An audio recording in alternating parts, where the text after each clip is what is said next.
Hello everyone, कैसे हो class 6 के स्टूडेंट्स।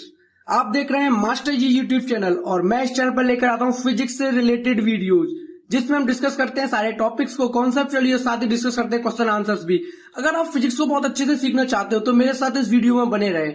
आज ना अपन स्टार्ट करने जा रहे हैं क्लास 6 साइंस का chapter motion and measurement of distances.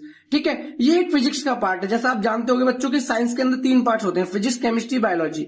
तो जो ये अपन का चैप्टर है साइंस के अंदर, वो किसका पार्ट है? फिजिक्स का पार्ट है। तो चलिए फिर स्टार्ट करते हैं अपने फिजिक्स के चैप्टर को, जिसका नाम है motion and measurement of distances. ठीक है, there was a general discussion among the children in Paheli and Bujo's class about the places they had visited during the summer vacations। एक जनरल डिस्कशन होने लगा था। कहां पर? पहेली एंड बूजोस क्लास में। ये दोनों स्टूडेंट इनकी क्लास में जनरल डिस्कशन होने लगा अबाउट दी प्लेसेस, उन जगहों के बारे में। They had visited during the summer vacations, summer vacations में वो जहां जहां घूमने गए उसके बारे में जनरल डिस्कशन होने लगा। कहां होने लगा? पहेली एंड बूजोस क्लास में। ठीक है, आगे बढ़ते हैं। Someone had gone to their native village by train, then a bus and finally a bullock cart। तो कुछ उसमें से ना अपने बगल वाले गांव में ट्रेन से गए, फिर उन्होंने बस ली, फिर उसके फाइनली वो ब्लॉक कार्ट से गए। ठीक है, one student had travelled by an aeroplane. उसमें से एक स्टूडेंट था जो किससे ट्रेवल किया? By aeroplane. Another spent many days of his holidays going on fishing trips in his uncle's boat. उसमें से कोई और था जिसने काफी सारे दिन जो छुट्टियों के थे वो अपने अंकल की बोट के अंदर फिशिंग ट्रिप्स पे गुजारे, यानी वो फिशिंग ट्रिप्स पर गया। ठीक है, तो ये सारी बातें कौन कर रहा है? ये सारी बातें पहेली एंड बूजोस की क्लास में बच्चे आपस में कर रहे हैं।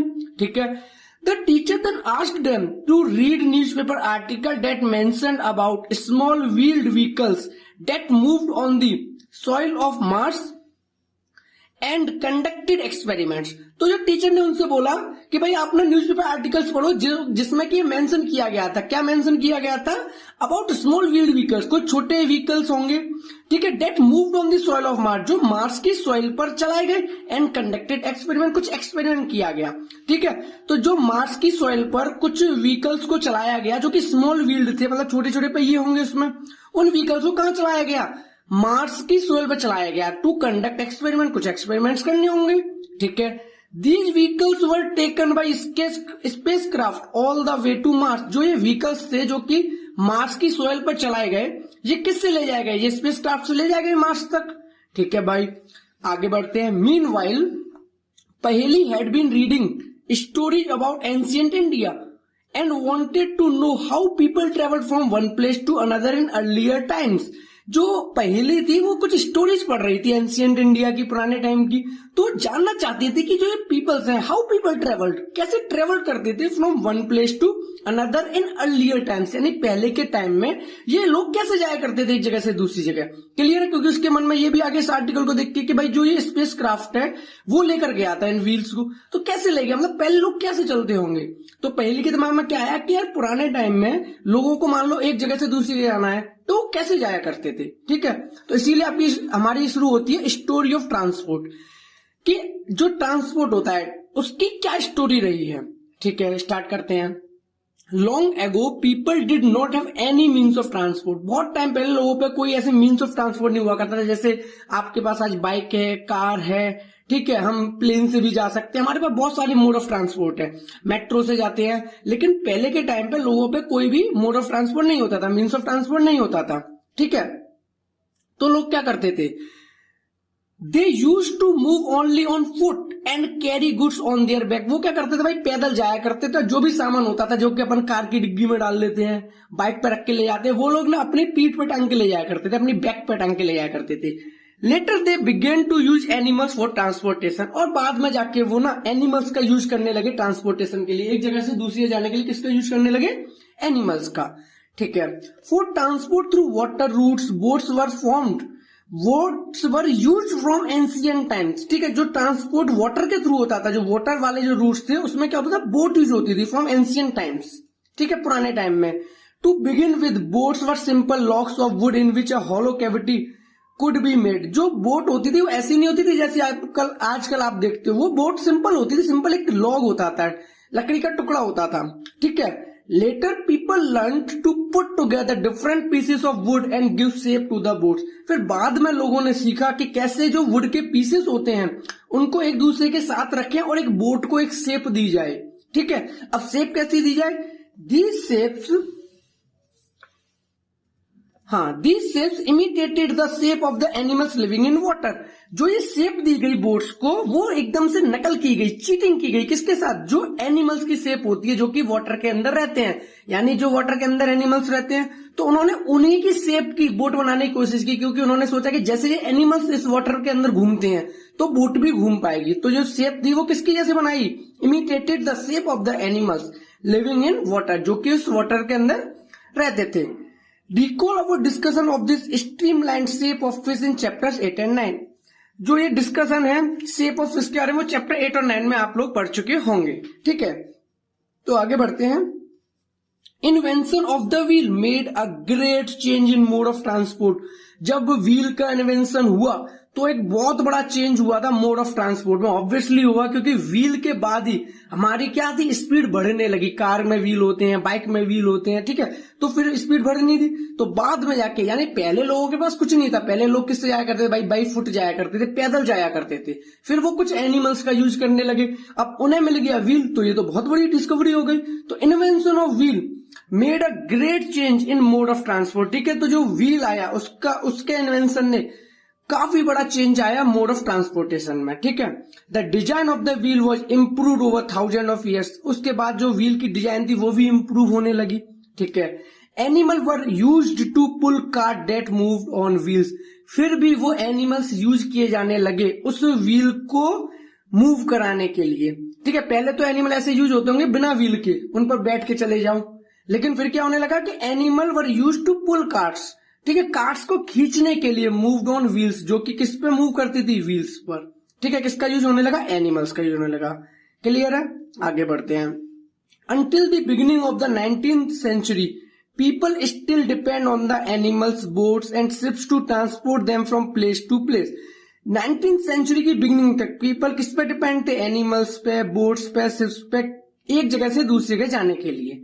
ठीक है, the invention of steam engine led to the development of new means of transport. यानी कि पहले जब लोग थे 19th सेंचुरी के अंदर, उसमें लोग किस पे डिपेंड थे? सिर्फ जो वाटर के अंदर ट्रांसपोर्ट होता था, जैसे कि बोट का हो गया, शिप का हो गया। अगर नॉर्मली बाई लैंड जाना है तो एनिमल की हेल्प से जाते थे। लेकिन जैसे ही इन्वेंशन हो गया स्टीम इंजन का, तो ये भी एक बहुत बड़ा डेवलपमेंट था, बहुत बड़ा अचीवमेंट था इन लोगों के लिए, एक जगह से दूसरी जगह जाने के लिए। तो the invention of steam engine led to the development of new means of transport. यानी कि अब एक और मीन्स ऑफ ट्रांसपोर्ट आ गया, steam engine. Rail roads were made for steam engine. Steam engine के लिए क्या बनने लगे? रेल रोड्स बनने लगे। Driven carriage and wagons. ठीक है, later came automobiles such as motor car, trucks and buses, motorised boats and ships were used as means of transport on water. उसके बाद तो ऑटोमोबाइल्स आ गए, मोटर कार्स आ गई, trucks आ गए, बसेस आ गई, और जो बोट एंड शिप्स थी मोटराइज्ड, यानी मोटराइज्ड हो गई, वो अब हाथ से नहीं चलाने लगी। अब वो जो बोट और शिप थी वो मोटराइज्ड, यानी कि मोटर आने लगी उसमें। ठीक है, पहले हाथ से चलानी पड़ती थी, तो मोटराइज्ड बोट आ गई, शिप्स आ गई। ठीक है, मीन्स ऑफ ट्रांसपोर्ट में तो काफी सारे अब इन्वेंशन हो चुके थे मोड ऑफ ट्रांसपोर्ट या मीन्स ऑफ ट्रांसपोर्ट के लिए। ठीक है, the early year of 1900 so the development of aeroplanes. और 1900 के अर्ली ईयर्स में आपके पास एक और डेवलपमेंट आ गया एरोप्लेन्स का, यानी कि बाई एयर। पहले बाई लैंड जा रहे थे लोग, फिर पहले बाई वाटर जा रहे थे, फिर बाई फुट जा रहे थे, फिर उसके बाद डिस्कवरी व्हील की हो गई, फिर मोटर कार की हो गई, ट्रक की हो गई, बस की हो गई, और बाद में जाके एरोप्लेन की भी डिस्कवरी, वो इन्वेंशन हो गया। ठीक है, these were later improved to carry passengers and goods. ये बाद में जाके क्या किसमें यूज आने लगा? पैसेंजर्स को कैरी करने में और गुड्स को, सामान को कैरी करने में। Electric train, monorail, supersonic aeroplanes and spacecraft are some of the contribution of the 20th century. यानी 20th सेंचुरी के काफी सारे कंट्रीब्यूशन आ गए, जैसे इलेक्ट्रिक ट्रेन आ गई, मोनोरेल आ गया, सुपरसोनिक एरोप्लेन्स आ गए एंड स्पेस क्राफ्ट। ठीक है, आगे बढ़ते हैं। In figure 10.1 show some of the different mode of transport. Figure 10.1 यानी कि पहले वाले पेज पे आपको कुछ मोड ऑफ ट्रांसपोर्ट दिए हुए थे, उसी के बारे में बता रहा है। Place them in correct order, यानी करेक्ट ऑर्डर में उन्हें प्लेस करिए कि सबसे पहले कौन आया, किसका इन्वेंशन हुआ, फिर उसके बाद कौन आया, फिर उसके बाद कौन आया, ठीक है। From the earliest mode of transport to the most recent, कैसे उन्हें अरेंज करना है पहले वाले पेज पे कि जो अर्लीस्ट मोड ऑफ ट्रांसपोर्ट था, जो सबसे पहले यूज होता था, और मोस्ट रिसेंट कौन सा है, ठीक है। Are the any of the early mode of transport that are not in use today, क्या कुछ ऐसे भी अर्ली मोड ऑफ ट्रांसपोर्ट हैं जो कि आज यूज ना होते हो, ठीक है कुछ बुलक कार्ट्स वगैरह, वो तो अब बिल्कुल ही एलिमिनेट हो गई हैं, वो तो दिखाई ही नहीं देती, ठीक है। तो काफी सारे हैं जो कि अब यूज नहीं होते अर्ली मोड ऑफ ट्रांसपोर्ट, ठीक है। आगे बढ़ते हैं। How wide is this desk, यानी डेस्क की बात हो रही है, डेस्क यानी कि ये जो है डेस्क बनी हुई है, ठीक है। तो how wide is this desk, ये कितनी डेस्क वाइड है, कितनी चौड़ाई है इसकी, ब्रेथ क्या है, ठीक है। How did people know how far they have travelled, लोगों को कैसे पता चलेगा वो कितनी दूर गए हैं या कितनी दूर जाना चाहते हैं। How will you know whether you can walk all the way to your school और whether you will need to take a bus और rickshaw to reach your school, आपको कैसे पता चलेगा कि आप अगर अपने स्कूल जा रहे हो तो पैदल जाओ या फिर रिक्शा ले लो, नहीं रिक्शे की जरूरत नहीं पड़ेगी, बस लेनी पड़ेगी, ठीक है। तो ये कैसे पता चलेगा आपको, ठीक है। अब आपके मन में आएगा ये तो पता चल जाता है कि अगर ज्यादा दूर है तो बस ले लो, अगर थोड़ा पास है तो ऑटो ले लो, थोड़ा ज्यादा पास है तो आप रिक्शा भी ले सकते हो ऑटो की जगह पे, और बिल्कुल ही पास है तो आप बाई फुट जा सकते हो, पैदल जा सकते हो। लेकिन ये वही पूछ रहे हैं कि आपको ये कैसे पता चलेगा, कैसे आप डिसाइड करोगे, ये वाली बात है। आज तो आप डिसाइड कर सकते हो क्योंकि आप आज मेजर कर लेते हो, यार मेरा स्कूल तो ना 200 मीटर दूर ही तो है, पास में ही तो है, चलो मैं ना पैदल चले जाता हूँ। यार मेरा स्कूल तो 2 किलोमीटर दूर है, तो एक काम करता हूं ऑटो ले लेता हूं, ऑटो मेरे को आराम से पहुंचा देगा। लेकिन उस टाइम पे बहुत मुश्किल होता होगा क्योंकि यही नहीं पता था कि कोई चीज कितना दूर है, ठीक है। क्योंकि उस टाइम पे डिस्कवरी नहीं हुई थी, ये इन्वेंशन नहीं हुआ था कि डिस्टेंस क्या है इन दोनों की चीजों के बीच का, तो ठीक है। तो इसीलिए वो ये क्वेश्चन डिस्कस कर रहे हैं कि आपको कैसे पता चलेगा कि आपको अपने स्कूल बस से जाना है, रिक्शे से जाना है या फिर पैदल जाना है, ठीक है। When you need to purchase something, आपको कब चीज परचेज करनी है। Is it possible for your walk to the market, तो जब आपको कोई चीज परचेज करनी है, when you need to purchase something, जब आप किसी चीज को परचेज करना चाहते हो, तो is it possible for you to walk the market, क्या ये पॉसिबल है कि आप मार्केट वॉक करके जा सकें। ये कब पॉसिबल होगा, जब आपको डिस्टेंस पता होगा, क्या पता मार्केट बहुत दूर हो तो आपको ऑटो लेना पड़ेगा, या फिर हो सकता है मार्केट आपके घर के पास ही हो तो आप बाई फुट जा सकते हो, ठीक है। How will you know the answer to this questions, आपको इन सारे क्वेश्चंस का आंसर कैसे पता चलेगा, ठीक है। आगे बढ़ते हैं। It is often important to know how far a place is, ठीक है, so that we can have an idea how we are going to reach that place, यानी कि ये बहुत ही जरूरी है कि पता करना कि कोई भी प्लेस जो है वो कितनी दूर है, ताकि हम डिसाइड कर सकें, हमें आइडिया हो how we are going to reach that place, हम उस जगह पर कैसे पहुंच सकते हैं, हम कैसे पहुंचने वाले हैं, ठीक है। वॉक, टेक अ बस और train, a ship and aeroplane और इवन अ स्पेस क्राफ्ट, यानी वॉक करके जाएंगे, बस लेंगे, ट्रेन लेंगे, शिप से जाएंगे, एरोप्लेन से आएंगे या फिर इवन स्पेस क्राफ्ट से जाएंगे। ये कैसे डिसाइड होगा, कब डिसाइड होगा, जब आपको उन दोनों जगहों के बीच का क्या पता होगा, डिस्टेंस पता होगा, ठीक है। तो वही बात आने वाली है कि डिस्टेंस कैसे पता चलेगा। ये बातें जो हो रही हैं वो बहुत ही पुराने टाइम की हो रही हैं, जब लोगों को ये सब नहीं पता था कि कैसे मेजर किया जाता है दो जगह के बीच का डिस्टेंस। आज तो बहुत आसान है, लेकिन उस टाइम पे ये कॉम्प्लिकेटेड प्रॉब्लम थी, ठीक है भाई। आगे बढ़ते हैं। Sometimes there are objects whose length और width we know to know, कभी कभी हमें कुछ ऑब्जेक्ट भी होते हैं जिनकी लेंथ पता करनी होती है या विड्थ पता करनी होती है, ठीक है। In Paheli and Boojho's classroom there are large desk which are to be shared by 2 student, Paheli और बूजोस की क्लास में कुछ बड़ी डेस्क थी जो कि 2 स्टूडेंट शेयर करते थे।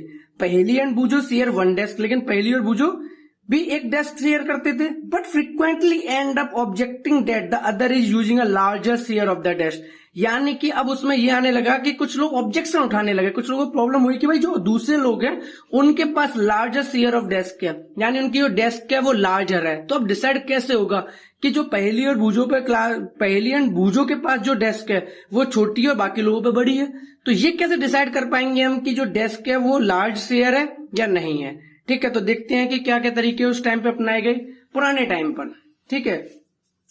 On the teacher suggestions they decided to measure the length of the desk, तो टीचर के सजेशन पे उन्होंने डिसाइड किया कि हम ना डेस्क की लेंथ को मेजर कर लेते हैं और डिसाइड कर लेंगे कि किसके पास ज्यादा शेयर है।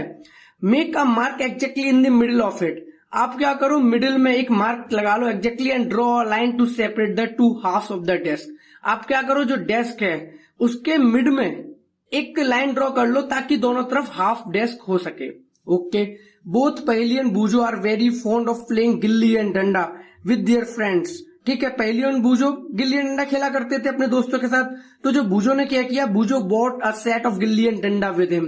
तो बूजो गिल्ली और डंडा अपने साथ स्कूल में ले आया। ठीक है, गिल्ली और डंडा क्या होता है, एक डंडा होता है, गिल्ली जस्ट लाइक का एक इसी तरह से समझ लो पेंसिल की तरह ही होती है गिल्ली। यहाँ पे एक शार्प नोक है ना, यहाँ पे डंडे को मारा जाता है, ये थोड़ा सा जंप करती है, उछलती है, फिर ना इसमें एक डंडे को लगाकर इसे दूर भगा दिया जाता है। ठीक है, तो गिल्ली एंड डंडा आप यूट्यूब पे डाल के भी देख सकते हो अगर आपको नहीं पता है तो। ठीक है, वरना काफी लोगों ने तो बचपन में खेले भी होंगे गिल्ली डंडा। ठीक है, here is how they try to measure the length of the desk using the danda and gilli. अब वो ना कैसे मेजर करने की कोशिश कर रहे हैं डेस्क को, क्या यूज करके डेस्क को मेजर कर रहे हैं, गिल्ली एंड डंडा को अपने साथ। देखते हैं कैसे मेजर करेंगे। The desk seem to be having a length and equal to 2 danda length and 2 length of गिल्ली। इसका मीनिंग क्या है, उन्होंने देखा कि भाई जो डेस्क है इसके जो लेंथ है वो ना 2 डंडा और 2 गिल्ली के इक्वल है। देखो, एक डंडा ये आ गया, ठीक है भाई, और एक डंडा ये आ गया और 2 गिल्ली आ गई। यानी इस डेस्क की जो लेंथ है उन्होंने बताई कि आप 2 डंडा और 2 गिल्ली रख लो। देखो, इसको बोलेंगे डंडा और जो गिल्ली है वो इसे बोल रहे हैं ये लोग, गिल्ली जो ये पकड़ा हुआ है। ठीक है, तो 2 डंडा और 2 गिल्ली जब मिला दिए तो आपको इसकी लेंथ पता कर गई। ठीक है भाई, उन्होंने उसकी लेंथ बता दी और इस तरीके से मिड में उन्होंने एक लाइन खींच दी। अब देखते हैं क्या प्रॉब्लम आएगी आगे। The desk seem to be having a length equal to 2 danda length and 2 length of गिल्ली। जो डेस्क है उसकी लेंथ किसके बराबर है, 2 डंडा लेंथ जो कि अभी मैंने दिखाई और 2 गिल्ली की लेंथ। ठीक है, drawing a line in the middle of the desk leaves each of them happy with half of the desk. जो ये लाइन मिडिल में खींच दी, अब हाफ डेस्क हो गई, अब इससे वो लोग खुश हो गए। ठीक है, equal to danda and gilli in length. After a few days, अब कुछ दिन बाद क्या हुआ, the mark line get wiped out. अब वो जो लाइन मार्क की थी वो ना वाइप्ड आउट हो गई, वो हट गई। अब क्या हुआ, Boojho now has a new set of gilli and danda. अब बूजो के पास पुराने वाले गिल्ली डंडा तो थे नहीं, क्योंकि उन्हें ये याद था कि ये 2 गिल्ली और 2 डंडा और 2 गिल्ली के बराबर ये लेंथ है, उसका मिड कर दिया था। लेकिन अब उसके पास ये वाले गिल्ली डंडा अवेलेबल नहीं थे, तो क्या हुआ, equal after a few days the mark line get wiped out. Boojo now has a new set of gilli and danda. Boojo के पास नया गिल्ली एंड डंडा था and he lost his old one. अपने पुराने वाले उसने खो दिए थे। Here is how the length of the desk seem to be measure using the gilli and danda. तो अब हम इस डेस्क को किस तरीके से हाफ करें गिल्ली एंड डंडा यूज करके, क्योंकि देखो नेक्स्ट डायग्राम में क्या प्रॉब्लम आने लगी। ये थे उसके पुराने वाले गिल्ली एंड डंडा, यानी पहले जो लेंथ थी 1 डंडा 2 डंडा और 2 गिल्ली इसके बराबर थी। लेकिन जो उसका न्यू सेट आया उसमें पता चला कि डंडे ने तो जगह ले ली, 1 गिल्ली की जगह आ गई, लेकिन ये वाली जगह जो है देखो ये जोड़ी सी ज्यादा आ रही है, यानी 2 गिल्ली जगह नहीं आ रही, 2 गिल्ली की जगह नहीं आ रही। क्यों नहीं आ रही, क्योंकि प्रॉब्लम ये है कि उनका साइज भी तो चेंज हो गया होगा। जरूरी तो ना भाई हर बार ये डंडा सेम साइज की हो या फिर ये गिल्ली सेम साइज की हो। तो समझ आ रहा है। तो अब प्रॉब्लम आने लगी कि न्यू वाले सेट से तो पता चला कि भाई डंडा और 2 गिल्ली, 2 डंडा और 2 गिल्ली की लेंथ डेस्क से ज्यादा है। कि देखो यहाँ पे एडजस्ट ही नहीं हो पा रहे, डंडे तो 2 एडजस्ट हो गए लेकिन 1 गिल्ली यहाँ पे एडजस्ट ही नहीं हो सकती, क्योंकि जो इसके हाथ में गिल्ली है उसका साइज बड़ा है और यहाँ पे थोड़ा सा स्पेस रह गया। तो अब कैसे हम भाई डिसाइड करें कि एग्जैक्टली हाफ कैसे होगा, क्योंकि पुराने वाले तो खो गए। तो यानी यहां से कंक्लूजन ये निकला कि ये जो मेजर करने का तरीका था, हाफ करने का तरीका या लेंथ पता करने का तरीका, वो बिल्कुल ही गलत था। क्योंकि गिल्ली डंडा के बेसिस पे तो डिसाइड नहीं कर सकते। अब मान लो आपके पास गिल्ली डंडा है, दूसरे के पास नहीं है, तो वो कैसे डिसाइड करेगा। ठीक है, तो इन्होंने जो मेजरिंग ऑफ लेंथ की डेस्क की वो किसकी हेल्प से की, डिफरेंट सेट ऑफ गिल्ली डंडास। आई थिंक बहुत अच्छे से क्लियर हो गया होगा। क्लियर है, ठीक है। तो अभी हम इसको यही टॉपिक को क्लोज करते हैं। आगे हम डिस्कस करेंगे कि अब गिल्ली डंडा वाला एक्सपेरिमेंट तो फेल हो गया, यानी उससे तो मेजरमेंट अच्छे से हो नहीं पा रही, एक बार हो गई तो दोबारा प्रॉब्लम हो गई, तो अब वो क्या यूज करेंगे। ठीक है, तो नेक्स्ट वीडियो में हम डिस्कस करेंगे भाई कि अब वो गिल्ली डंडा के अलावा क्या चीज यूज करेंगे जिससे कि उस डेस्क का मेजरमेंट हो सके। ठीक है भाई, अगर किसी भी तरह का कोई भी डाउट हो तो आप कमेंट सेक्शन में कमेंट करके बिल्कुल बता सकते हैं। Thank you so much.